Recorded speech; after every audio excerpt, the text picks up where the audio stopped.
have a star like this seems like really extraordinary. And here on the South Bank, where I used to come as a little girl, you know, that so many people around the world have very warm feelings towards this film, and it's such an important film for so many people when they were growing up. And so I think it's great that they'll have that warm feeling as they kind of walk along the chilly river these next few days. Jess Bamra. Oh! Wants something more. Put the ball, shoot the ball. Your sister's getting engaged and you're sitting here watching this skinhead boy. You must start behaving like a proper woman. You're right! Yeah. It took me a long time to get the film financed because nobody really believed in it. No one thought it would be commercial and no one thought anyone would be interested, to be honest with you, in a film about girls playing football and an Indian girl playing football. And actually, if it hadn't been for the National Lottery grant that I was given, I don't think the film would have been made. I mean, everyone had rejected it, and I was at the final stage now, and I had entered it into the lottery fund, as it was called then, and I'd heard that it might be rejected simply because this report said they'll never find an Indian girl who can bend a ball like David Beckham. And I was furious about it, and I went down and sort of had a big fight with John Woodward, who was about to take over from the UK Film Council. But actually John went to the Lottery Council at that time and said, you've got to back this film.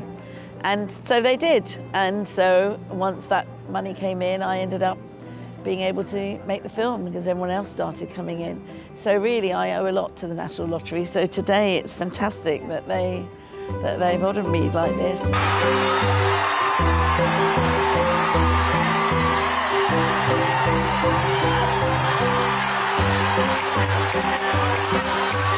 When I was making the film, everyone thought it was a joke. The idea of women playing football was a joke. And now, you know, we've had the whole nation behind the England team and all over the world, you know, for the World Cup. There were countries all over the world backing their teams. And what's amazing for me is that so many of these champions have all started playing football after watching the film. So I know it's had a direct result in the popularity of the sport for women today.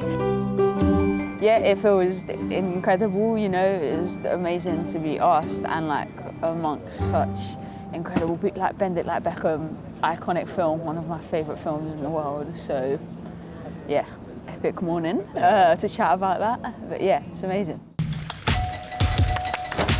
Who's Georgie? Who's asking? I'm Jason. I'm your dad. Can't stay for long. I'll stay as long as I want. What if he's a big-time gangster? Maybe he was in prison. So hear me out on this one, yeah? No, he's not a vampire, that's just stupid. I think we'd just always, me and my producer Theo had always spoke about kind of making a working class film that was like full of joy, because we kind of hadn't really seen that as much. I mean, like Shane Meadows and filmmakers like that and films like Gregory's Girl do it incredibly, but we just wanted to capture what it felt like growing up in those kind of happy worlds where you undercut everything with humour, and was very much about like those communities where you look out for one another and yeah, you all kind of live together and support one another. Yeah. So even when I talk to people like filmmakers that like aren't within the UK kind of filmmaking system, you just realise how lucky we are to have support like this, because the BFI in particular and the National Lottery give you this space where you can like make whatever you want to make, you know? They're not constantly pushing like what is your audience going to be. I mean, they care about that, but they're very much about like what is your voice and how can we help you make a career that is going to last. And I think that is all thanks to like the National Lottery funding and the space that gives them to just let us be creative.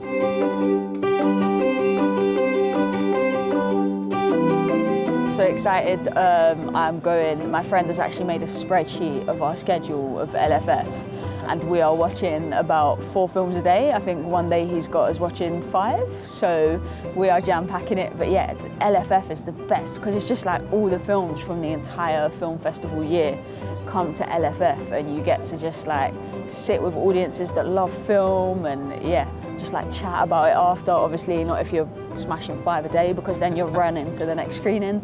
But yeah, it's just like an incredible film community to be a part of for sure. Yeah.